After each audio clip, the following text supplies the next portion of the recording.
오늘은 창세기 12장 1절부터 4절 말씀을 함께 보시겠는데요.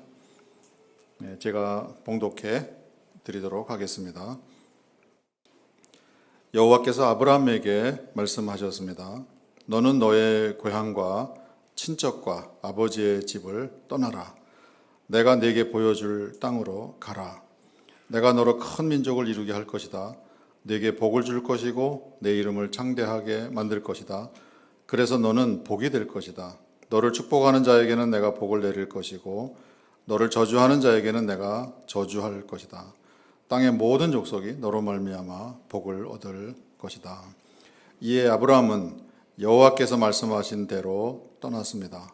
그리고 롯도 아브라함과 함께 갔습니다. 아브라함이 하란을 떠날 때 75세였습니다. 아멘. 아버지께 돌아오라, 이런 제목으로 말씀을 나누려고 합니다. 우리가 사는 이 시대는 영적으로 어둡고 혼탁하고 어지러운 그런 시대인 것 같습니다.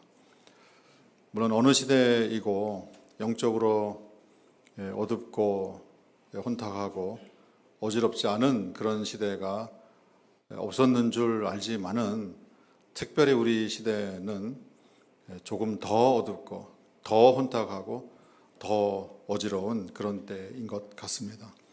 이럴 때일수록 우리가 믿음의 선조들을 바라보고 그분들의 믿음의 발자취를 우리가 생각해 보고 우리가 가는 길에 지표로 삼는 그런 일은 매우 필요한 일이고 또 대단히 중요한 일이다, 그렇게 생각이 듭니다. 우리가 잘 아는 것처럼 여호와께서는 구약에서 나는 아브라함의 하나님이고 이삭의 하나님이고 야곱의 하나님이다, 이렇게 이 세 분에 대해서는 특별하게 그렇게 관계를 드러내서 말씀해 주셨어요. 야고보서 2장에 보면 특별히 아브라함에 관해서는 하나님의 벗이다, 그런 인정을 하늘 아버지께서 해주신 거예요. 사람들이 있는 공개적인 그런 상황에서 그런 말씀을 해주신 거겠죠. 아브라함은 하나님의 벗이라, 이런 이제 칭함을 받았다. 그건 이제 공개석상에서 그렇게 해주셨다는 거예요. 아브라함이 어떤 분이셨길래, 어떤 삶을 살다가 가셨길래 우리가 믿음의 조상이다 이렇게도 말할 뿐만 아니라 여호와께서, 우리 아버지께서 직접 나의 벗이다 이렇게까지 인정을 해주시는 그런 분이셨는가, 그 내막을 우리가 가장 핵심되는 부분을 함께 이 시간에 주목해 볼 수 있기를 원합니다. 오늘 본문을 통해서 확인하는 첫 번째 사항은요, 아브라함께서 여호와를 믿고 따라갔다, 그런 사실을 우리가 확인하게 돼요. 믿고 따르는 거, 그거는 우리가 늘 듣는 거라서 낯설지도 않고요. 마치 우리도 그런 믿고 따르는 대열에 들어있는 것처럼 우리 스스로가 생각할 수가 있어요. 대부분의 경우는 착각이긴 하지만은 그게 왜 착각인지는 오늘 본문을 통해서 우리가 확인받게 될 건데요. 이 사실이 우리가 늘 익숙하게 듣는 표현이지만은 이것이 하늘을 여는 귀한 열쇠가 된다는 것을 우리가 다시 한번 알게 되시기를 바랍니다. 여호와께서 아브라함에게 이 본문에서 너는 너의 고향과 친척과 아버지 집을 떠나라. 내가 네게 보여줄 땅으로 가라. 이렇게 말씀하세요. 그 말씀을 듣고 아브라함이 말씀 그대로 떠났어요. 근데 히브리서 11장에 보면은요, 바울 사도께서 내용을 이제 기록하신 건데요. 아브라함은 가는 곳이 어딘지 알지 못하고 떠났습니다. 이렇게 기록하고 있어요. 떠났대요. 근데 어디로 가는지를 알고 떠나신 게 아니고 모르는 상태에서 떠났다.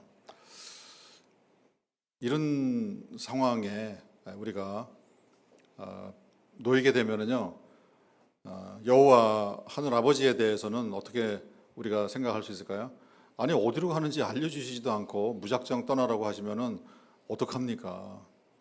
누가 떠날 수 있습니까? 아마 그렇게 하늘아버지에 대해서 그렇게 생각할 거예요.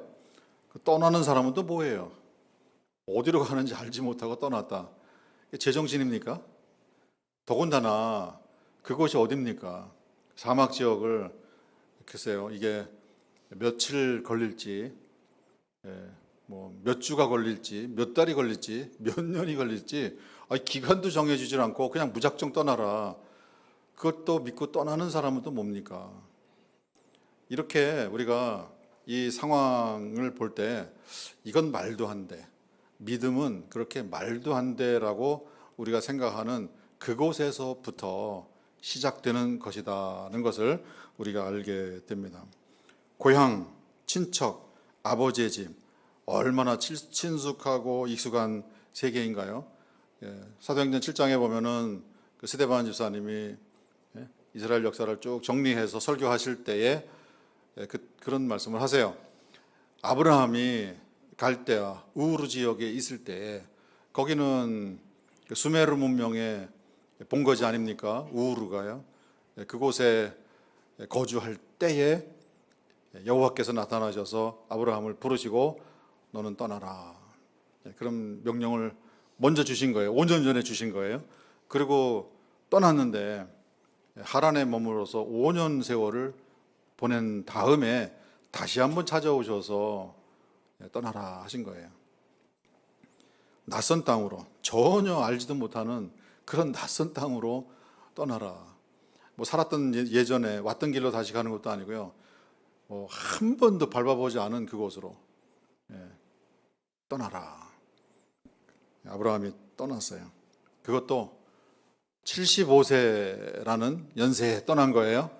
75세였더라 이렇게 그 연세를 밝혀놓은 것은요, 그 시대에도, 아브라함의 시대에도 그 연배에 모든 걸 다 버리고 떠나는 것은 쉬운 결정이 아니었다라는 것을 우리에게 알려주세요. 뭐 요즘 시대나 그 시대나 75세 돼서 모든 그런 삶의 본거지를 그렇게 익숙했던 환경, 또 친숙했던 그런 삶의 그 본거지를 버리고 떠나는 이런 일은 쉽지가 않았다. 여기에 떠났다 이거는요, 점점 멀어지는 거예요. 뭐 상식적인 얘기죠. 떠나면 점점 살던 곳에서 멀어지잖아요. 그 살던 곳과의 관계가 다 이제 단절되는 거예요. 고향, 더 이상 내가 이 고향으로는 돌아올 수가 없는 이제 그런 이제 여정이 시작되는 거예요. 뭐 돌아갈 내 고향이 아니고요. 또 나중에라도 마음 먹으면 돌아올 수 있는 그런 곳이 아니었다, 그런 의미가 되고요. 친척들 이제 헤어지면은 다시는 볼 수 없는 그런 관계로 뒤로 돌리고 떠나가는 것이고요. 아버지의 집도 떠나면은 다른 사람이 들어와서 살 수도 있는 것이고 그 집으로 다시 돌아갈 수 없는 그런 결정을 내린 거예요. 점점 멀어지는 것이고요.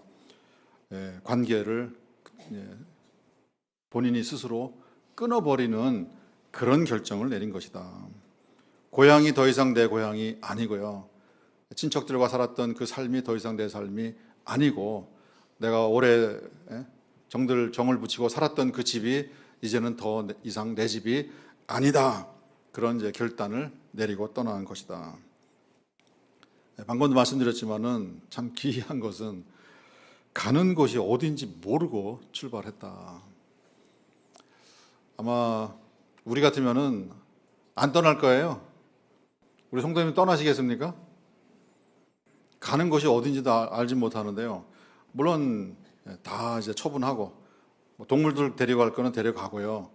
또 가족들 같이 한 집에서 살던 사람들은 이제 뭐 하인들이라든가 같이 떠나는 거예요. 뭐 적지 않은 그 인원과 또 적지 않은 이제 살림거리들을 가지고 이제 떠나는 건데요. 가는 곳이 어딘지 모르고 떠난다.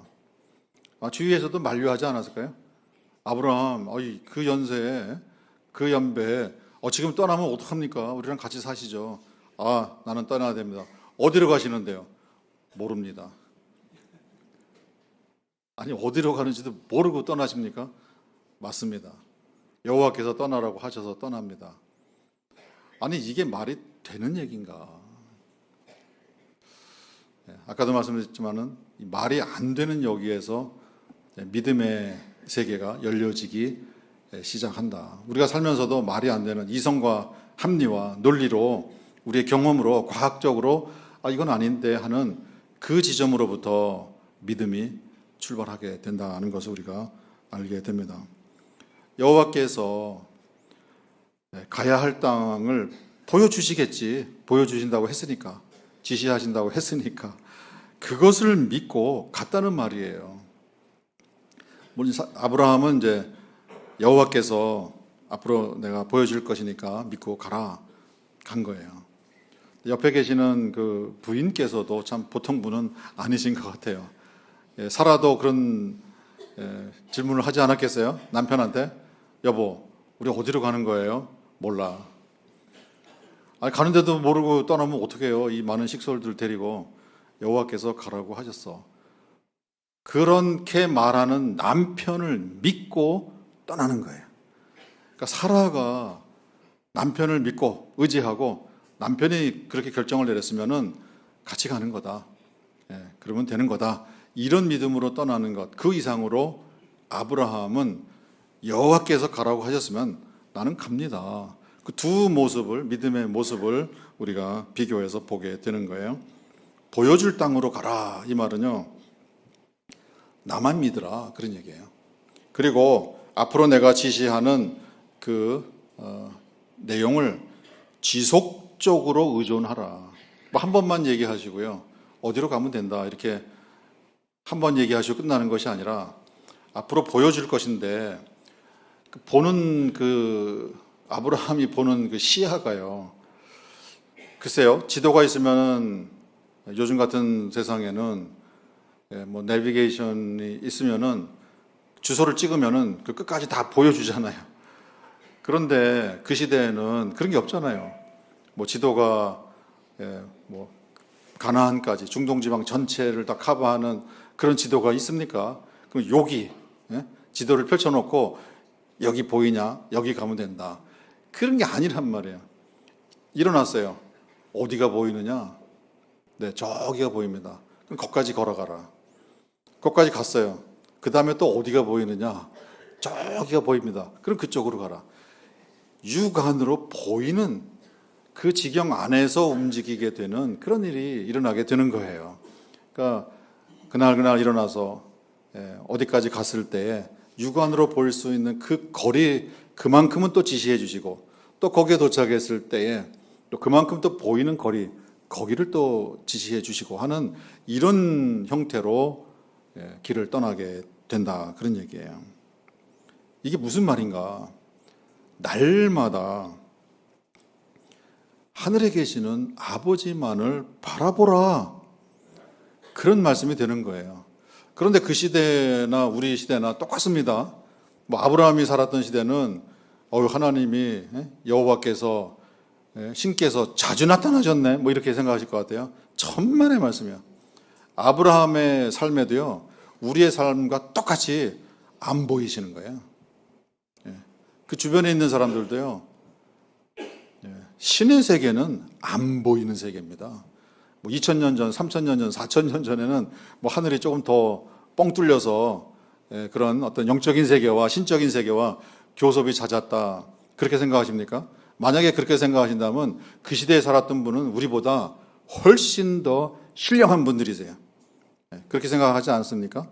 그런데 우리가 일반 사회에서 공부할 때는요, 그 시대는 원시 사회다 이렇게 얘기합니다. 그러니까 뭔가 서로 맞지 않는 그런 정보들이 우리에게 오는 거예요. 성경의 세계에서 우리가 그런 전제를 가지고 생각하시면은 큰 오산입니다. 아브라함의 시대나 또는 아브라함 자신도 우리하고 똑같은 상황이에요. 안 보여요. 여호와 하나님은 안 보여요. 그런데 어느 날 나타나셔서 말씀을 주신 것이에요. 그 다음에 또 안 보여요. 제자들이 예수님이 부활하신 다음에 나타나셨을 때는 정말 흥분의 도가니였을 거예요. 정말 살아나셨구나. 그런데 그 다음날 안 보이세요. 그때 또다시 의심이 들어오는 거예요. 정말 부활하신 거 맞나? 우리가 본 건 어떤 유령 아니었나? 헛개비 아니었나? 이런 엉뚱한 생각도 들어오고요. 왜 그런가? 우리가 사는 이 시대나 그 시대나 2000년 전이나 4000년 전이나 영의 세계에 대한 인간의 무지는 똑같은 상황이다. 그것을 우리가 아셔야 돼요. 그런 상황에서 아버지를 믿어요? 아버지의 지시를 날마다 기다리고 아버지만 바라보면서 살아가는 이런 여정을 어떻게 떠날 수 있냐고요. 이게 믿음이라는 거예요. 이게 믿음이라는 거예요. 매 순간마다 하늘에 계시는 아버지만을 바라보고 걸어가는 그 길을 떠난 거예요. 고향과 친척과 아버지 집을 떠나는 이 결정은 아버지만 믿고 갑니다. 물론 물리적으로는, 육체적으로는 걸어서 지리적으로 먼 땅을 향해서 가는 것이에요. 그러나 이렇게 걸어가는 것은 사실은 우리의 마음이 순례의 길을 떠나는 거예요. 아버지의 말씀을 듣고, 오늘날도 마찬가지예요. 설교 말씀을 통해서 또 여러 채널을 통해서 아버지께서 나에게 말씀하시는구나. 그러면은 그 말씀 따라서 우리의 삶이 움직이는 그런 결정을 내릴 수가 있는가. 그 안에, 그 사이에 우리의 경험이 끼어 들어오고 우리의 판단이 들어오고 또 우리의 경험과 우리의 판단의 바탕 속에 합리적이고 이성적이고 역사주의적이고 실증주의적이고 그런 논리적인 그런 생각들이 끼어 들어올 때 그것을 뛰어넘어서 이해가 잘 안 되는 것 같지만은 나에게 그런 말씀을 주셔서 이것이 아버지의 음성이다라는 확신을 주셨는데 그 방향으로 내가 내 인생을 방향 전환을 할 수 있겠는가? 그 말씀을 따라서 순종하고 움직일 수 있겠는가? 그 말씀을 내가 실천해 볼 수 있겠는가? 이것이 이 시대에도 우리를 향하신 아버지의 도전이시고 또 우리에게 주시는 지시와 명령이다라는 것을 우리가 기억하시면 참 좋을 것 같습니다. 우리 믿음의 선조들 많은 분들이 다 그랬어요. 그렇지만은 특별히 오늘 본문을 통해서 아브라함께서는 우리가 상식적으로 생각하고 우리가 이성적으로 생각할 때는 도무지 이것은 아닌 것 같은데 그런 길을 떠나셨구나. 우리도 그런 길을 떠나볼 수 있으면 좋겠다. 나도 그런 길을 떠나볼 수 있으면 좋겠다. 이런 마음을 우리 성도님들이 먹으실 수 있으면 참으로 좋겠습니다. 아브라함이 고향과 친척과 아버지 집을 떠난 것은 다른 게 아니에요. 아브라함의 마음을 여호와를 향해서 온전히 돌리라. 그런 삶을 살라. 그런 훈련을 하늘아버지께서 시켜주시는 것이었다.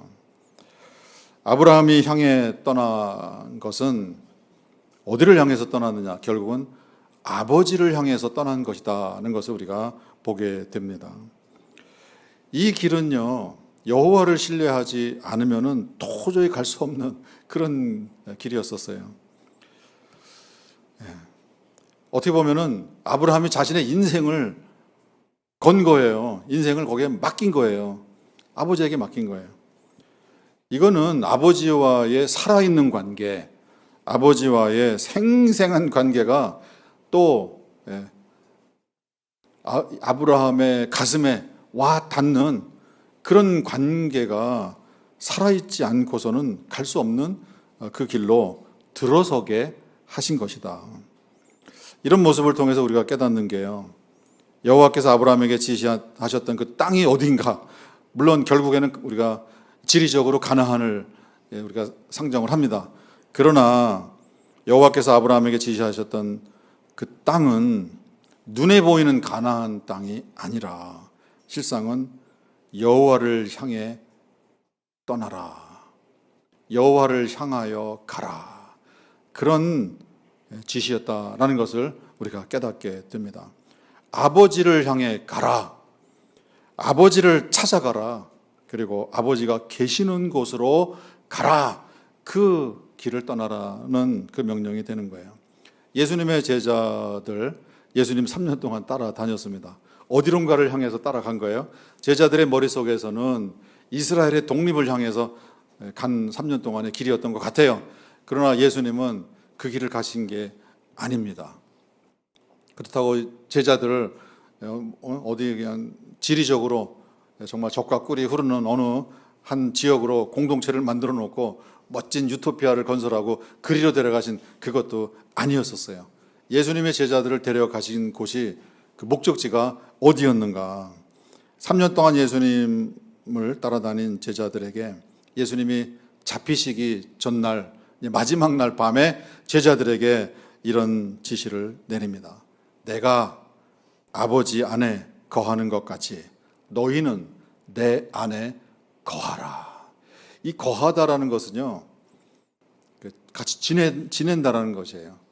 예수님이 이 땅에 오셔서 우리와 같이 거하셨잖아요. 3년 동안 예수님이 제자들과 같이 거하셨단 말이에요. 그런 것처럼 제자들도 예수님과 같이 예수님 안에 거해야 한다. 그거는 제자들이 가야 할 장소가 예수님 안이다. 그것을 예수님이 말씀하신 거예요. 3년 동안 제자들과 함께 보내신 다음에 제자들에게 말씀한 너희들이 가야 할 곳은 바로 나다. 그 말씀을 주신 거예요. 제자들이 들어가야 하는 땅은 예수님 안으로 들어가는 것이었다. 그것을 우리에게 알려주세요. 다윗이 시편 23편에서 또 그런 내용을 고백했잖아요. 여호와께서는 저의 목자 되십니다. 그분께서 저를 푸른 초장과 쉴만한 물가로 인도하십니다. 아니 뭐 다윗이 양입니까? 푸른 풀밭 가서 풀 뜯어 먹으라는 거예요. 쉴만한 물가는 뭐 쉴만한 물가라 하지만은 이거는 물리적인 푸른 풀밭과 물리적인 쉴만한 물가를 말하는 게 아니죠. 사람에게 무슨 풀밭, 거기 가서 뭐 휴가를 보내고 피곤한 몸을 좀 눕히고 좀 하루 좀 푹 좀 쉬다가 가라. 뭐 이런 장소로 그게 아니죠. 목자가 양을 이끌어 가는데 양에게는 그것이 먹이고 휴식이 되는 그런 것인데 다윗에게는 이것은 상징적인 그런 표현 아니겠어요?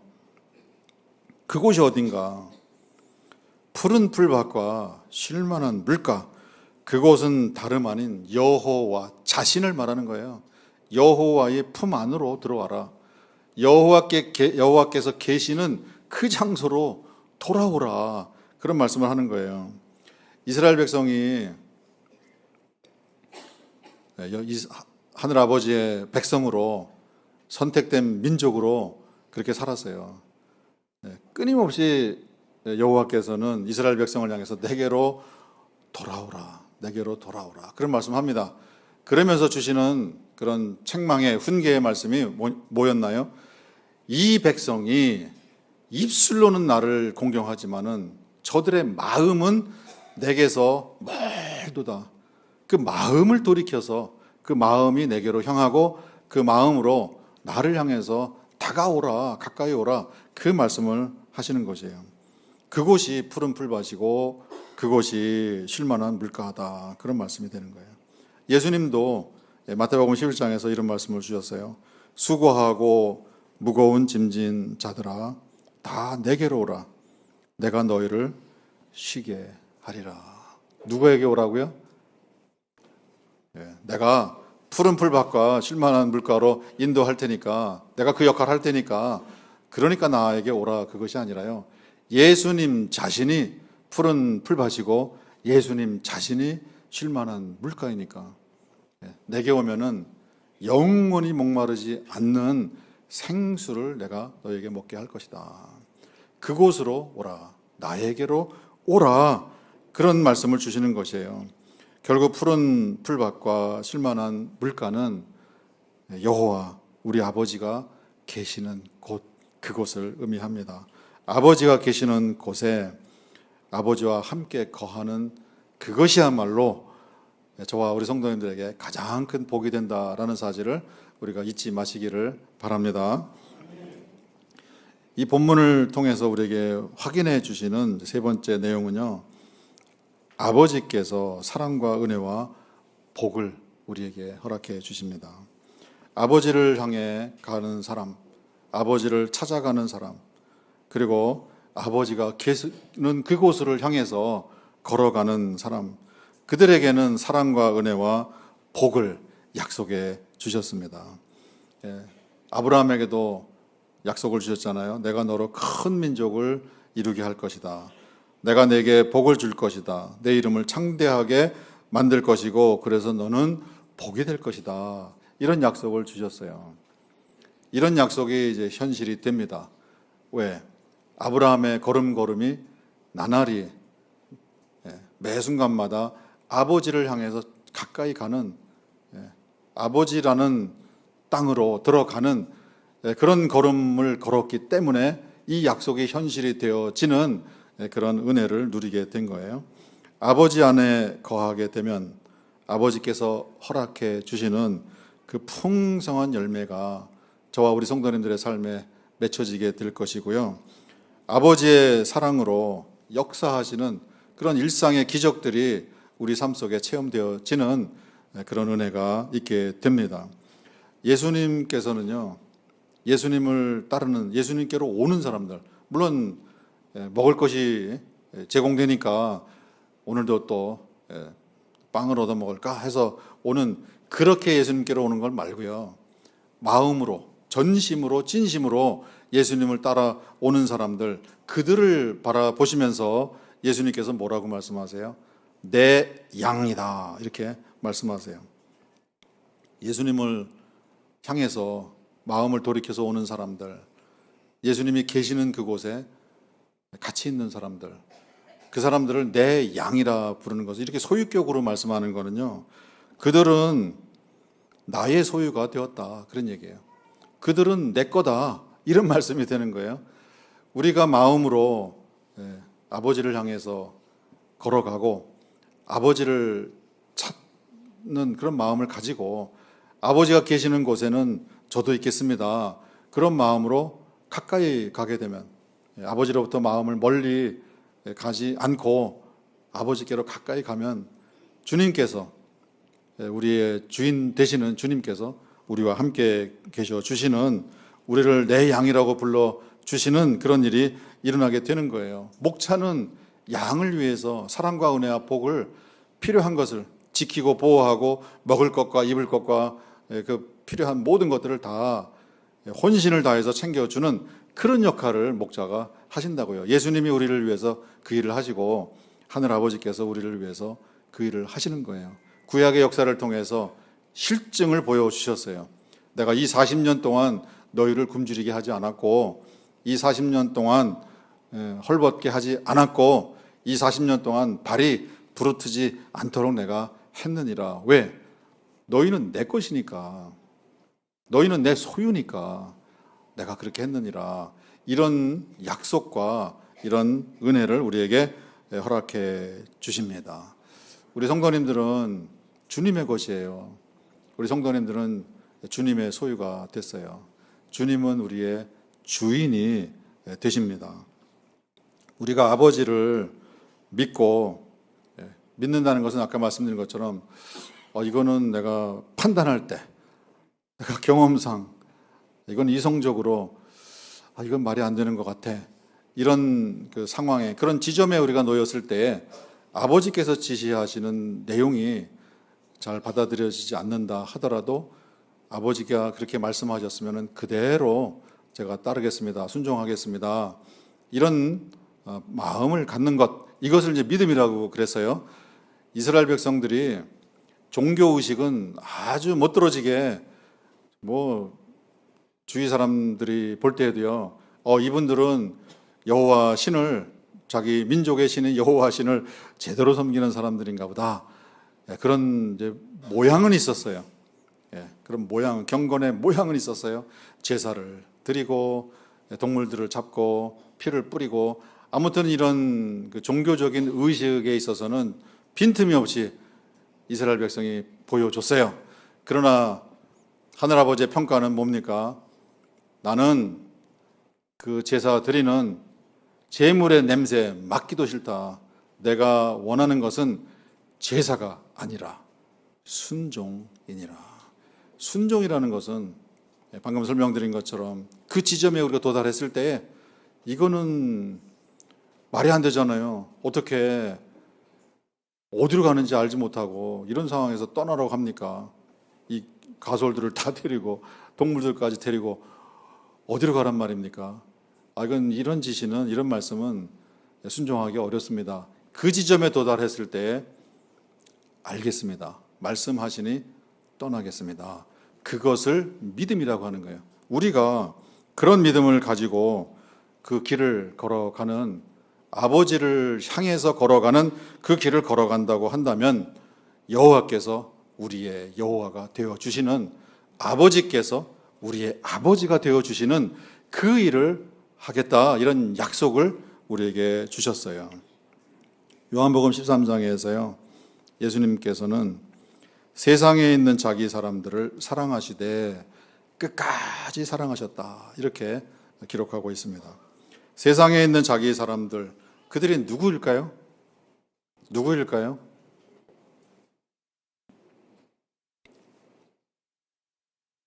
이 대목에서 퀴즈를 하나 내게, 누구일까요? 정답이 쉽게 나올 줄 알았는데요. 접니다. 이렇게 되죠. 세상에 있는 자기 사람들이 누구예요? 우리죠. 우리 성도님들 한 분 한 분이 그들을 예수님께서 어떻게 하신다고요? 사랑하시되 끝까지 사랑하셨다, 이렇게 기록되어 있어요. 세상에 있는 예수님의 사람, 예수님의 소유가 된 사람들은 세상을 등진 사람이죠. 고향, 친척, 아버지의 집 등진 사람이에요. 왜? 예수님을 얻는 것이 가장 소중하고 가장 귀한 것이기 때문에. 마치 사도 바울처럼 나는 내게 유익하던 모든 것을 다 배설물로 여겼습니다. 그것은 예수님을 알아가는 지식이 너무도 고상하고 예수님을 얻는 그것이 가장 가치 있는 것이기 때문에 예수님 안으로 들어가는 그것이 나에게는 가나안으로 들어가는 그것이기 때문에 나는 세상을 다 버렸습니다. 이런 분들이 세상에 있는 예수님의 사람이다, 이렇게 우리가 얘기를 할 수 있는 것이죠. 예수님을 믿는 사람, 예수님을 따르는 사람, 예수님이 계시는 그곳에 가치 있는 사람, 예수님의 생각을 내 생각으로, 예수님의 마음을 내 마음으로, 예수님의 걸음을 내 걸음으로 삼는 그런 사람이 세상에 있는 예수님의 자기 사람이 되는 것이에요. 우리 세움교회 성도님들이 한 번도 빠짐없이 예수님이 내 사람이다 이렇게 불러주시는 그런 자리에 우리 모두 있게 되기를 간절히 바랍니다. 전심으로 우리가 아버지를 향해 가야 합니다. 진심으로 우리가 아버지를 향해 가야 하는 거예요. 아버지를 향해 가는 것은 아브라함이 갔던 그 길처럼 매 순간 아버지의 지시를 기다리는 것이죠. 자기 판단으로 움직이는 것이 아니고요. 뭐 지도도 없어요. 지도는, 내비게이션은 여호와께서 내비게이션이 되시는 거예요. 물론 하루 일정 눈에 보이는 저까지 가지만 가다 보면은요, 갈래길이라는 게 나오잖아요. 이 길로 갈까요? 저 길로 갈까요? 아니면 돌아서 갈까요? 그런 선택을 해야 되는 순간에 아브라함이 어떻게 합니까? 처음 가는 길인데 아브라함이 할 수 있는 건 다른 게 없어요. 내 판단으로 보니까 이쪽 길은 좀 저쪽 가니까 늪이 있는 것 같아. 이 길은 아닌 것 같아. 이 길은 좁아. 이 길은 넓고 크고 넓어 가기가 편한 것 같아. 그러면 내가 이 길로 가야지. 그렇게 아브라함이 스스로 판단해서 가는 게 아니었단 말이에요. 매 순간 어디로 가야죠? 여쭤보는 거예요. 갈림길이 나왔을 때 이 길로 가야 맞습니까? 저 길로 가는 게 맞습니까? 아버지는 어디로 우리가 가기를 원하십니까? 여쭤보는 거예요. 이런 과정을 가면서 아브라함에게 완전 체질이 바뀌는 그런 일을, 그런 훈련을 시켜주신 거예요. 물론 나중에 그렇게 훈련을 받았음에도 불구하고 애굽으로 내려갈 때는요, 아버지한테 여쭤보질 않았어요. 그래서 아내 사라를 빼앗기는 그런 어처구니 없는 일을 당하는 그런 결과가 초래가 됐는데요. 아브라함이 여호와께 여쭤보지 않고 여호와께서 지시하지 않는 곳으로 들어갔을 때 성경에 반드시 그가 어려움을 겪는 그런 모습을 우리에게 보여주는 거예요.